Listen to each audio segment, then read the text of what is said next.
गर्गाचार्य जी ने पूछा, मैंने सुना था आपके घर में बच्चों का जन्म हुआ। नंद बाबा बोले, हाँ प्रभु, आपकी कृपा से 2 छोटे छोटे बच्चे हैं। उनका नाम क्या है? नंद बाबा बोले, अभी तो कोई नाम रखा नहीं, आप आए हैं तो आप ही के द्वारा नामकरण संस्कार हो जाता तो बड़ी कृपा होती। अब नंद बाबा ने जैसे कहा, गर्गाचार्य जी बोले, हमने सुना है बाबा आपके घर में आपके बच्चों के लिए कुछ भी करते हैं तो उत्सव मनाया जाता है। अब नामकरण संस्कार करोगे तो भी उत्सव मनाओगे, इसलिए हम तो ये नहीं कर सकते, मना कर देंगे। नंद बाबा बोले, आप जैसे कहेंगे हम वैसे ही करेंगे, उत्सव नहीं करेंगे।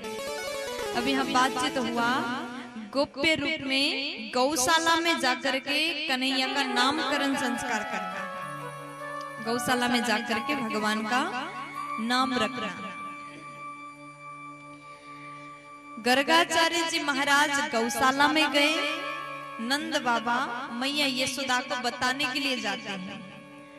मैया यशोदा, माता रोहिणी बैठी हुई है, वहां नंद बाबा पहुंचे और दोनों को कहते हैं, आप दोनों अपने अपने बच्चों को लेकर के गौशाला में आ जाइए, हमारे घर में त्रिकालदर्शी अंतर्यामी संत बाबा का आगमन हुआ है, उनके द्वारा बच्चों का नामकरण संस्कार करेंगे। गर्गाचार्य जी महाराज जैसे साधु का आगमन बार बार घर में नहीं होता, इसलिए बच्चों को लेकर के आई। नंदरानी बोली कि प्रभु, अगर आप अभी बुला रहे हैं तो थोड़ा सा टाइम हमको दीजिए, 1 दिन और दीजिए, ताकि हम सबको इनवाइट करें, सबको बुलाएं, सबको आएंगे, उत्सव मनाएंगे। बाबा बोले, उत्सव ही तो नहीं करना है। गर्गाचार्य जी ने मना किए हैं उत्सव करने के लिए, गोप्य रूप में नाम रखेंगे। नंदरानी को बड़ा बुरा लगा, हमारा छोटा सा बच्चा इतने समय बाद हुआ एक बेटा, तो भी गोप्य रूप में नामकरण संस्कार कर रहे हैं। मैया ने कहा, ऐसा मत करिए, सबको बुलाने दीजिए। नंद बाबा बोले, उनका आदेश है, ऐसे त्रिकालदर्शी साधु बार बार घर में नहीं आएंगे, अभी बात को मानिए और चुपचाप से बच्चों को लेकर के आइए। अब नंद बाबा इतना कह करके चले गए। नंद रानी ने रोहिणी जी की ओर देखा और कहा कि हम लोग एक काम करते, परीक्षा लेते हैं बाबा जी की, वो सच में अंतर्यामी है कि नहीं देखते हैं। बच्चों को बदल करके रोहिणी माँ के पुत्र को यशोदा जी के गोद में रखा, यशोदा जी के पुत्र को रोहिणी मैया के गोद में रखा, दोनों बच्चों को लेकर के चले गए। अब जैसे बच्चों को लेकर के गौशाला में गए, गर्गाचार्य जी ने दूर से देखा, प्यार से बोल दीजिए ना। गर्गाचार्य महाराज ने दूर से देखा, भगवान का स्वरूप इतना सुंदर है, इतना सुंदर है, इतने में भगवान ने हंस दिए, भगवान मुस्कुराए। भगवान ने जैसे मुस्कुराया, गर्गाचार्य जी भगवान को देखते ही समाधि में डूब गए, समाधि लग गया, क्योंकि भगवान का स्वरूप ही इतना सुंदर है। भगवान को देखने के बाद वो अपने आप को भूल गए, नेत्र बंद हुआ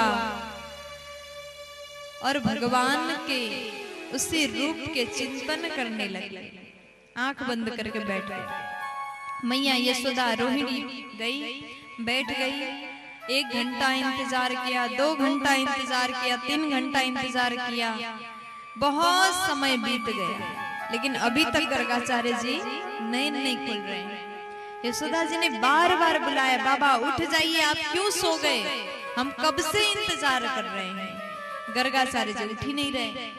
अब यशोदा जी ने बार बार बुलाया, अब जोर से आवाज लगाया, बाबा उठ जाओ, आपको क्या हो गया। तब जाकर के गर्गाचार्य जी की आंख खोले। गर्गाचार्य जी ने जैसे नयन को खोल दिया, यशोदा जी बोली, बाबा आपको क्या हो गया था, हम घंटों से यहाँ इंतजार कर रहे हैं, आप कब से नेत्र बंद करके बैठे थे, हम लोग तो डर ही गए थे, आपको क्या हो गया सोच कर। गर्गाचार्य जी बोले, मैया मैंने आपके लाला को देखा, आपका बेटा इतना सुंदर है, वो बताने वाले थे आपका बेटा साधारण नहीं भगवान है। लेकिन भगवान ने सोचा अगर इनको पता चल गया, गर्गाचार्य जी बता देंगे तो मेरी माँ को पता चलेगा और मैया मुझे भगवान की तरह रखेंगी। भगवान को कैसे रखते हैं? सुबह शाम बस मिलने जाते हैं उनके दरवाजे पर, दिया बत्ती करने, है ना, आरती करने जाते हैं, फिर दिन भर कहाँ मिलते हैं। भोजन भी अच्छे से नहीं कराते, थोड़ा सा मिश्री रख दिए, भगवान को उतना ही खिला देते हैं।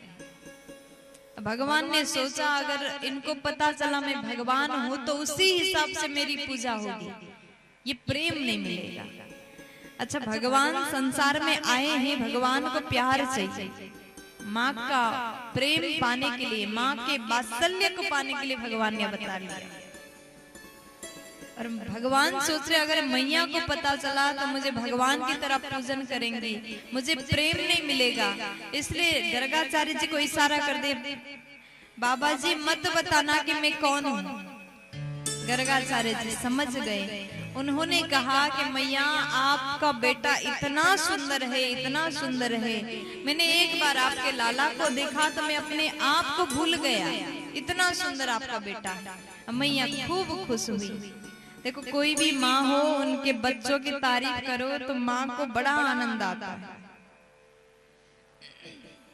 आज भगवान कृष्ण जी ने गर्गाचार्य जी को कहा मत बताना कि मैं भगवान हूँ। यशोदा जी आज बड़ी खुश हैं।